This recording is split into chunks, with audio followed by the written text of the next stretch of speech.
Voting होते ही मुश्किल में फंसे सिंधिया, कोर्ट में चार्जशीट पेश, गिरफ्तारी की तैयारी। 3 दिसंबर को चुनाव परिणाम आएंगे और अगले ही दिन सिंधिया मुसीबत में आएंगे। पुलिस ने एमपी एमएलए कोर्ट में सिंधिया खिलाफ पेश कर दी रिपोर्ट। दिग्विजय सिंह से भिड़ना सिंधिया को पड़ सकता है भारी। मध्य प्रदेश में विधानसभा चुनाव का मतदान होने के बाद अब ज्योतिरादित्य सिंधिया के लिए बुरी खबर सामने आ रही है। दिग्विजय सिंह से टकराना सिंधिया को भारी पड़ता दिखाई दे रहा है।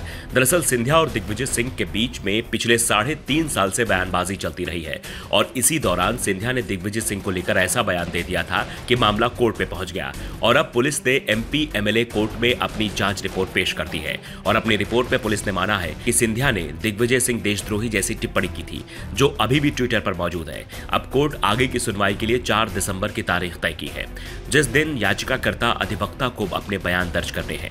यानी 3 दिसंबर को चुनाव परिणाम आएंगे और चुनाव परिणाम जारी होने के अगले ही दिन यानी 4 दिसंबर को सिंधिया पर मुसीबत बढ़ती दिखाई देगी।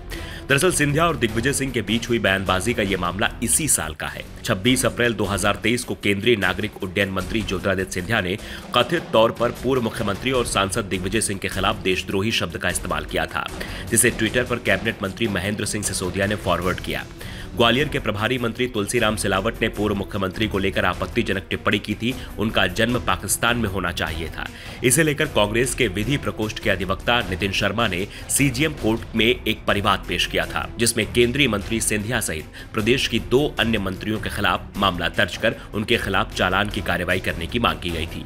यह मामला बाद में एमपी एमएलए कोर्ट में स्थानांतरित हो गया, जहां एमपी एमएलए कोर्ट के न्यायाधीश महेंद्र सैनी की अदालत में अब यह प्रकरण चल रहा है। इस मामले में पूर्व में इंदरगंज थाना प्रभारी द्वारा अपनी जांच रिपोर्ट पेश की गई थी, लेकिन याचिकाकर्ता अधिवक्ता ने इसे असामान्य करार देते हुए कहा, केंद्रीय मंत्री और प्रदेश सरकार के 2 मंत्रियों के खिलाफ पुलिस अधीक्षक को अपनी जांच रिपोर्ट पेश करनी चाहिए। इसके बाद पुलिस अधीक्षक की ओर से न्यायालय में अब यह रिपोर्ट पेश की गई है। याचिकाकर्ता अधिवक्ता ने कहा कि उक्त आपत्तिजनक टिप्पणी को ट्विटर हैंडल से अब तक नहीं हटाया गया है, ये आज भी वहां पर मौजूद है।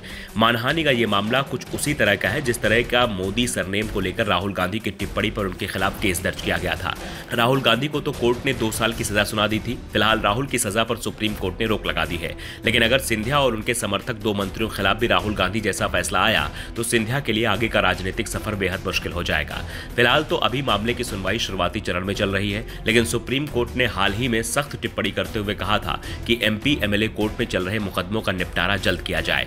इसके लिए अगर अतिरिक्त न्यायाधीशों की नियुक्ति करना हो तो उसे भी किया जाए। यानी सिंधिया पर सुनवाई तेजी से हो सकती है और संभावना है कि लोकसभा चुनाव से पहले ही फैसला भी हो जाए। और अगर सिंधिया को 2 साल की सजा सुना दी जाती है तो फिर उनके लिए आगे का राजनीतिक सफर बेहद मुश्किल भरा हो सकता है। वैसे सिंधिया समर्थकों का दावा है कि उनकी टिप्पणी राजनीतिक थी और इस तरह की बयानबाजी नेताओं के बीच चलती रहती है। ऐसे में ये कोई मामला ही नहीं बनता है। फिलहाल तो मामला एमपी एमएलए कोर्ट में चल रहा है और कोर्ट को यह फैसला लेना है कि सिंधिया की टिप्पणी से मानहानि का मामला बनता है या नहीं।